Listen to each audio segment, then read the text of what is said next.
were you in? B-29, and finest, I shouldn't say the finest, but the fastest, highest flying bomber in the world. It was good. It did have lousy engines, so we did lose a lot that way, and we were shot up quite a few times. We weren't shot up, but others were. We only had one close one, and at Kawasaki I called in, forgive me No, for that's talking, fine. but at Kawasaki, our 7th raid, it was a low-level firebomb raid, which that's all we did almost after I got there. And we were coming into our bomb run, getting into our bomb run, and I called the captain. I said, "There's a small black airplane following us." And he said, "Is he close enough to shoot?" I said, "No, but he's following us." And about 2 or 3 minutes later, I said, "You know, you couldn't see him very often unless one of the lights hit him or flashed from the fires that were coming up." So this was at night? Yeah, oh yes, they were all night missions, the low fire mission, and I saw him the second time. I said, "That little airplane is still following us." And he said, "Well, keep an eye on it," not knowing what they were doing, and they opened the bomb bays and dropped the bombs. And then to make sure that all the bombs were toggled, that the radio man went into the bomb bay and all he did was look around, of course, to see if there was anything still hung up. And if there was something hung up, then him and the bombardier would have to get it out of there. You know, you couldn't land with something that had been ready to fall out. And so he went to check, and he came back screaming. He said, "There's an airplane right underneath us shooting up into us." And the captain said, "Get up here," and they closed the bomb bays, and I'm looking out this way at this airplane, and we're going this way. The smoke and the fire is coming off this way, and it's huge, a big black cloud, and it's red and everything else, and this airplane is directly underneath it. It was a German idea. They used it on the British and American. The airplane had 2 machine guns that went straight up like this, and he was vectored in by a first airplane like this, so that they got right underneath us, and it came right underneath us and was shooting up into us. To get away, I'm looking out this way, you know. I don't know what the hell's going on. And then the captain, to get away, turned and went into that smoke cloud, that fire and smoke and everything. Immediately we went up hundreds of feet, and I fell down to the ground, down to the floor, and the black curtains came down. I had a big helmet, and then I had a big metal helmet over, and that went crashing on my head. And then we went up again, and we came down again, and I don't know what happened. I was knocked out. Yeah, I was out for quite a while. And then I heard this tapping on the door. We had doors that all locked so that we could have pressure. We could pressure heat, etc., etc. And knocking at the door, and so I threw away some of this junk on the floor there and opened the door, and it was the left gunner, and he wanted to know if I was all right, and the blood was coming down here. I had cut my eye and gash up on top, big gash up on top, not but I wasn't hurt at all. And I didn't think we'd live, you know. Well, I just knocked out, so I didn't really know what went on after that. We got to Ewo, and he said, "No," the captain said, "No, what do you want to do? Do you want to try to land in that runway?" But he said it isn't long enough for a B-29. Yet they were still working on it. He said it isn't long enough. Or do you want to parachute out, or do you want to try to ditch this thing out there in the ocean, in the bay in front of on Iwo Jima? And all of us were afraid to death about jumping, oh God. All the instruction we ever got, this guy said, you see this thing here? He said, on this thing here, he said, you grab this and you pull it away and then the parachute comes out. That was it. They never talked about doing rolls after you hit the ground or anything else. It just, you pull this thing here and then the parachute comes. Oh, parachute jumping was out. And ditching, we could, that airplane ditched well. But no, we all voted for try to land. Well, we did, and landed at Eagle. And then this Marine lieutenant came up in his Jeep and told us to get the big ass son of a bitch off his runway. He was working on it, making it longer, and captain said, I don't think this airplane will ever fly again.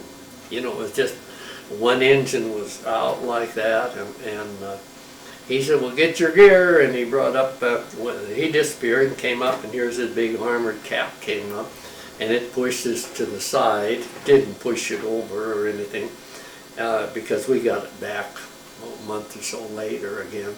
And they had one down there, and that they had repaired enough so that it could fly. And we got in that and flew it down to Guam, and then there's the puzzle. The puzzle came in then. Now, I always felt that we had given the Air Force an idea of why we had lost so many airplanes recently at night flying. And that, when we went on that route, we lost our sister crew. Had been with those gunners since there was two crews. There was two crews to the Quonset hut, enlisted men, two groups of enlisted men in one Quonset hut, and then two groups of officers in a Quonset hut. And we lost our sister crew, and we'd been with them since gunnery school. They were killed, disappeared, and over Kawasaki. And I often wondered, we were given the Distinguished Flying Cross, and I often hoped that it was because we had shown them how those night fighters worked together. And if you saw one, if you saw a little spotting plane, then you realized that they were vectoring in this airplane with the machine guns, etc. I always thought, but there was a very famous writer had been visiting this bomb group, and it was the most famous bomb group in the Air Force, 19th. He was there too. So with the Air Force, I don't know, but a week after we got there, we were given the Distinguished Flying Cross. There was a big platform. We got up and up, not knowing. I had no idea what we were doing or anything else. I had a hell of a time finding clean clothes because they hadn't issued us any new stuff. But we got up there, and General Twining, if you can imagine, pinned the Distinguished Flying Cross on me, shook my hands and said, "You're awful young for this, son, aren't you?" And I said, "Yes, sir," thinking maybe he would send me home. But he didn't. And General Twining had a brother who was a Marine general, if you imagine. But that was the number 7. And then we borrowed airplanes, and I think we didn't keep score or track. I was either 30 on the 30th rate or 31. I was right in there, either 30 or 31 when the war ended. At 35, we got to go home. They would give us another Distinguished Flying Cross, and we could go home. So could you turn that off for just 1 minute now? Sure. And I'll show you what it looks like. Sure. Jack, obviously, well, when you left the Smokejumpers and you went to teaching, what kind of teaching did you do? I was trained as a 6th grade teacher in college in Dillon. I mean, that was the level I trained. I could have moved up or down from there. But I came to Hot Springs. My Indian friend from Browning was the junior high principal, and he told the superintendent that this Jack would work out real good in the 6th grade. So I taught 2 years there, and then I wound up finding out about a job here in Whiteface. So I came up here to teach 6th grade, 5th grade, first year in 6th grade after that, for 31 years here. That's great. And a couple of years down there, and then I put in, I don't know, 5 years with the 4 or 5 years with the Forest Service here. Then I worked at school, and I worked different jobs. And my plumber friend across the street hired me for a couple of years, and Now, he told me, he said, Jack, he said, in plumbing, he said, there's only 2 things you have to remember. You get paid every Friday and water flows downhill. But a lot of other stuff flows downhill that he didn't mention. okay, Yes. looking back on your life, what do you think you got out of being a smoke jumper? A lot of good friends, lifelong friend. Now I have Bob Gorsuch lives down in Polson. His friend, my fishing partner, Lee Gorsuch, lives over in north of Spokane. He's a retired ranger, forest ranger, and he's all stoved up. So let's see if I send out things like Why don't you say that Yeah. to, there's just news clippings in there, nothing fancy, just stuff about foresters, anything about smoke jumpers goes to Lee, and then of course he was my fishing partner, and anything about good fishing, easy fishing, you know, and he can't fish anymore. And I've met some friends, and they're lifelong friends, and you know, I met friends teaching too, but they were sissies compared to them.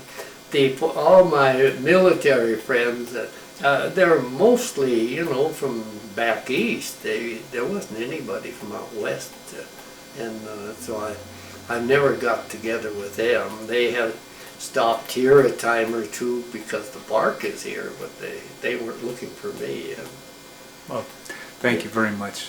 yeah. Thank you for more the than interview. welcome. And thanks for your service. Yeah, we all have these stories, but I think I have, my stories are more important. Could I? Yeah.